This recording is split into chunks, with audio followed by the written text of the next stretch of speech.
بسم اللہ الرحمن الرحیم۔ تاریخی رات کا آدھا حصہ گزر چکا تھا اور دن بھر کے تھکے مجاہدین سرزمین کابل کے میدان میں میٹھی میٹھی نیند کے مزے لوٹ رہے تھے۔ انہیں اپنے ارد گرد کے پہاڑوں کے غاروں اور جنگلوں کے درختوں کے درمیان چلنے پھرنے والے شیروں کے دہاڑنے، ہاتھیوں کے چنگھاڑنے، چیتے کے غرانے، بھیڑیوں کے چلانے اور گیدڑوں کے واویل کرنے کی آوازیں آ رہی۔ پہرے دار بھی آدھی رات تک پہرا دینے کے بعد اپنے خوابگاہ میں سو چکے تھے۔ تاریکی کے اس عالم میں ایک بوڑھا مجاہدین جو اس انتظار میں بستر پر لیٹا تھا کہ تمام مجاہدین گہری نیند سو جائے اور اسے تنہائی میں ایک سوئی کے ساتھ بارگاہ الہی میں راز و نیاز کا موقع مل سکے۔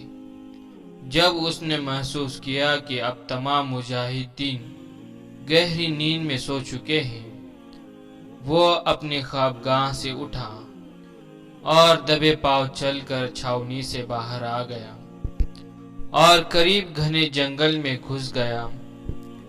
اسی دوران ایک دوسرا مجاہد جعفر بن زید جو عرصہ دراز سے اس بوڑھے مجاہدین کی خفیہ عبادت کی ٹوہ میں تھا، وہ بھی اپنے بستر سے اٹھا اور فاصلہ رکھ کر اس بوڑھے مجاہدین کے پیچھے پیچھے درختوں کے جھنڈ میں چلا گیا اور چھپ کر دیکھنے لگا کہ بھلا یہ بوڑھا مجاہدین کیا کرتا ہے۔ بوڑھے مجاہد نے پہلے تو بڑے اطمینان سے وضو کیا اور پھر درختوں کے درمیان کپڑا بچھا کر نماز تہجد شروع کر دی اور بڑی رکعت تاویز آواز سے قرآن پڑھنا شروع کیا۔ جہاں کہیں جنت کا ذکر ہوتا وہاں اللہ پاک سے جنت کا سوال کرتا، اور جہاں دوزخ اور اس کے عذاب کا ذکر ہوتا وہاں گڑ گڑا کر اللہ پاک کی پناہ مانگتا۔ اسے نماز میں تلاوت قرآن سے وہ لطف اور سرور حاصل ہو رہا تھا جو بیان سے باہر ہیں۔ وہ ابھی پہلی رکعت میں تھا کہ اسی دوران ایک جنگلی شیر ادھر کو آ نکلا اور اس کے قریب کھڑا ہو گیا۔ جعفر بن زید کی نظر اس شیر پر پڑی تو مارے خوف کے کانپنے لگے اور جھٹپٹ میں قریبی درخت پر چڑھ گیا اور ڈر محسوس کرنے لگا یہ ابھی اسے پھاڑ کر کھا جائے گا۔ لیکن بوڑھا آدمی خوف زدہ نہ ہوا اور بدستور قرآن پڑھتا رہا۔ ایک دفعہ اس نے معمولی سی نظر ڈال کر شیر کو یوں دیکھا کوئی جنگلی چوہا ہو اور اسے ذرہ برابر بھی خاطر میں نہ لایا۔ جب اس نے قرآن مکمل کر لیا تو نہایت اطمینان سے رکوع میں چلا گیا اور اس نے بڑی رکعت کے 7 تسبیحات پڑھی اور پھر سیدھا کھڑا ہو کر بڑے ادب سے اللہ کی حمد و ثنا بیان کرنے لگا اور بڑے خشوع خضوع کے ساتھ طویل سجدے کرتا رہا اور ان سجدوں میں سسکیاں لے کر روتا رہا اور اس طریقے سے نماز پڑھی گویا اللہ کو دیکھ رہا ہوں۔ جب اس نے 2 رکعت پورے کرنے کے بعد سلام پھیرا تو بڑے سکون اور حوصلے کے ساتھ شیر سے کہا، اے درندے اپنا رزق کسی اور جگہ سے تلاش کر لے، مجھے اللہ نے تیری خوراک نہیں بنایا۔ جب شیر نے یہ جواب سنا تو گرجدار آواز سے دہاڑنے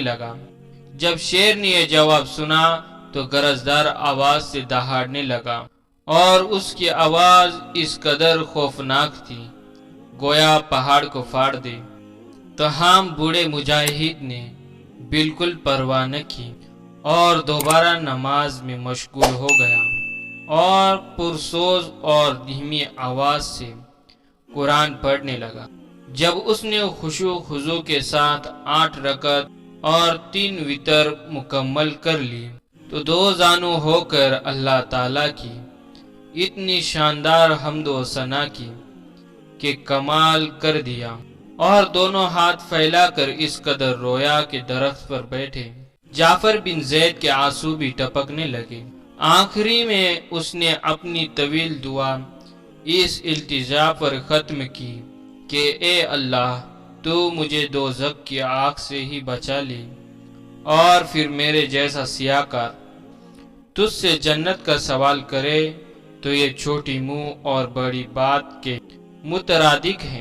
پھر وہ دبے پاؤں واپس چھاؤنی میں آیا اور اپنے بستر پر خاموشی سے لیٹ گیا، اور اس اذان فجر کے وقت بستر سے یوں اٹھا گویا وہ عشاء سے لے کر اذان تک سوتا ہی رہا۔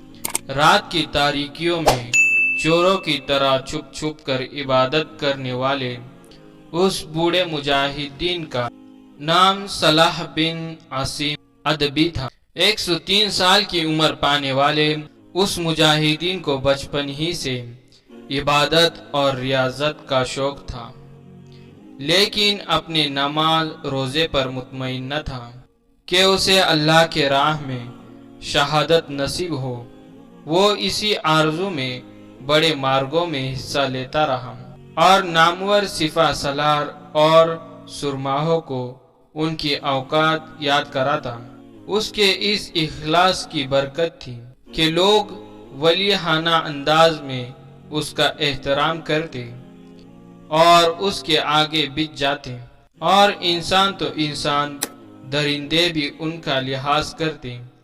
جعفر بن زید رحمۃ اللہ علیہ جو عرصہ دراز سے لوگوں کے دلوں میں اس کی محبت، الفت، بھید کی تلاش میں تھے، وہ جان گئے کہ اس بوڑھے مجاہد کا یہی خفیہ عمل ہے جو اللہ پاک کو پسند آ گیا ہے، اور اس نے اسی جن، انسان اور ملائکہ کو محبوب بنا دیا ہے۔ سچ کہتے ہیں کہ راتوں کو جاگ کر اللہ پاک کی عبادت کرنے والے اللہ کو بے پناہ پسند ہوتے ہیں۔ رات کی عبادت کا اپنا ہی مزہ ہے، رات کی عبادت کی اپنی ہی لذت ہے۔ یقین نہیں آتا تو کبھی رات کو عبادت کر کر دیکھیے۔ کہتے ہیں کہ یوں محسوس ہوتا ہے جیسے اللہ پاک براہ راست آپ کی آواز سن رہے ہیں، اللہ پاک براہ راست آپ سے مخاطب ہیں۔ انہی لفظوں کے ساتھ میں اجازت چاہوں گا، اسی امید کے ساتھ کہ ساسوں نے وفا کی تو اگلی بار ایک اور ویڈیو لے کر آپ کی خدمت میں حاضر ہوں گا۔ تب تک کے لیے اللہ حافظ۔